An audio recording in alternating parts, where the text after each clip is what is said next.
let's hit record again. And let's go to the next question because it was also difficulty 3. What question was that? It was the one right before 21.16. So, I'm sure.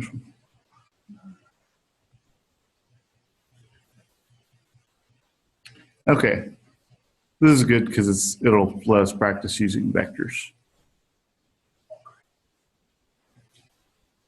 Because I know that Cassie really likes practicing using vectors, don't you? Need more coffee. Need more coffee. So we've got, let's draw a picture here. So at 0 and 0.3, we've got a charge that's 3 microcoulombs. All right. And then one at 0 and negative 0.3. We've got one that's negative 3 microcoulombs. And then what's the magnitude and direction of the total electric force that these charge on? That's 4.5 microcoulombs at 4. Bless you.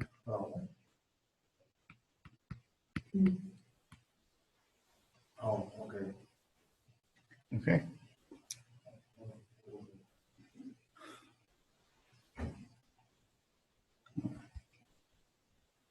Cool. So before we get started, let's try to figure out which way everything's going to pull. So this one's positive, that one's negative. So that means this one's going to be pulled that way by that guy. What about for the other one? 0.4 is positive, right? Yeah, the one at 0.4 is positive. It's the 4.5. Yeah, this one's going to push away. It's going to go that way. Right? And so it's pretty much going to go straight down. yeah, it's going to go straight down because, well, as far as the magnitude of these guys, force is, I mean, since these are both 0.3, you've got 9 times 10 to the 9th. You've got 0.3, sorry, not 0.3. There, that was the position. That's not the charge. 3 times 10 to the minus 6. And then 4.5 times 10 to the minus 6. Whoa. Yeah. So you know what's written there, even though it's not clear. And then over, what's the distance between these two? Well, that's 0.3, that's 0.4. Do a squared plus b squared is c squared. That distance is going to be 0.5. So 0.5 squared. So what are you doing between the positive 3 and the positive 4.5? Yeah, so right now I'm looking at the 3 guy and the 4.5 guy. But the point is, if you did the other one, it's the exact same thing. So these two are the same magnitude. One's pointing left, one's pointing right. So as Colby said at the beginning, left and right are going to cancel. So all you're going to have is the straight down.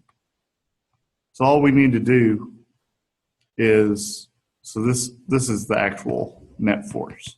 So all we need to do is find the vertical part of this and then double it because they're the same. So we need to find the vertical part. And we need to double it because the horizontal parts from the two cancel, the verticals from the two are going to add together, right? Cool. Find the vertical part of what? Of this force right here. I mean, this force is pointing that way, but we don't want it that because that part we don't want the horizontal part because it got canceled out. So we just want to find the vertical part of that force. All right. Well, that's not too hard. I mean, so we're really only finding like this much right here.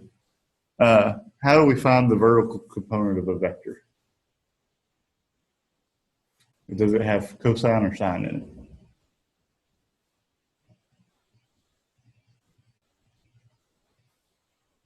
Sine. Yeah, vertical has sine, horizontal has cosine, right? So we need to take this number we just found, or we wrote down, even though we didn't actually find it. So 10 to the ninth, 3 times 10 to the minus 6. I'm just rewriting it because it's ugly up there. 4.5 times 10 to the minus 6. And it's still kind of ugly. It's not as pretty as I'd like. Over 0.5 squared. We need to take that and go times sine of that angle right there. This one in the picture. It's the same one as on the other side, right? Yeah, that's what we were about to say next. This angle here is the same as that angle there, right? And sine, like in terms of a right triangle, is which over which? Opposite over hypotenuse. Yeah, opposite over hypotenuse. So the opposite's the 0.3, hypotenuse is the 0.5. So this sine right here is actually just 3/5. All right, so now we got basically everything we need. So we'll find this guy, that's the contribution from 1, and then we'll double it because both of them are the same. And then we got it. So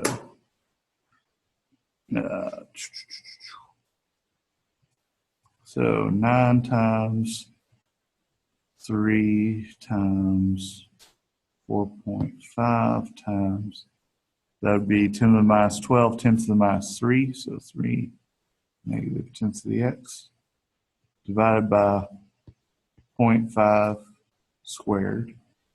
So the whole force is 0.486. The vertical part's 3/5 of that, so times 0.6.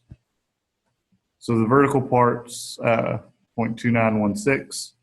Again, both of them are the same, so times 2, 0.583. Shred this.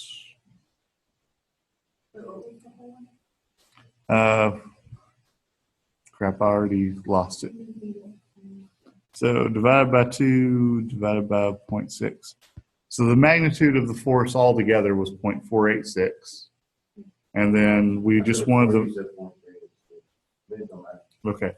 And then times 0.6 gave us 0.292 for the vertical part. And since there's 2 of them, 0.583 for the whole thing.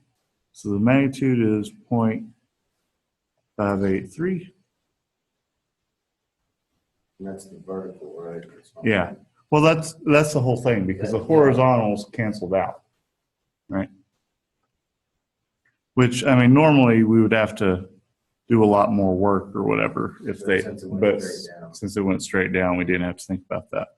And then the direction, it's straight down, which is 270 degrees, except it says clockwise, which is backwards, so it's 90 degrees. Right.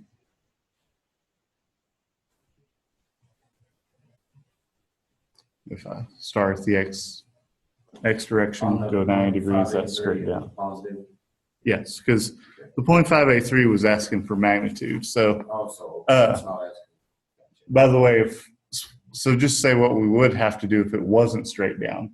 So we'd have to do what we just did to find the vertical part, which we'd have to do it twice because we'd have to do it for each one and add them together. They wouldn't be the same. We have to do what we just did for the horizontal, which is the same. Because of the sign of 3/5, right? The rest of the same. Well, I mean, I'm just saying, like, say the charges were different, then the verticals would have been different. The horizontals wouldn't have canceled out. So we had to do each one. We would have had to do each one with cosine in it to get the horizontals. Add the horizontals, add the verticals. That gives you the force in terms of X and Y. Then to get the magnitude, you'd do Pythagorean. So you'd go the x squared plus y squared, take the square root. To get the angle, you do the arctangent of y over x. So do the y divided by the x. So clear as mud? Maybe? Okay. Let me get that.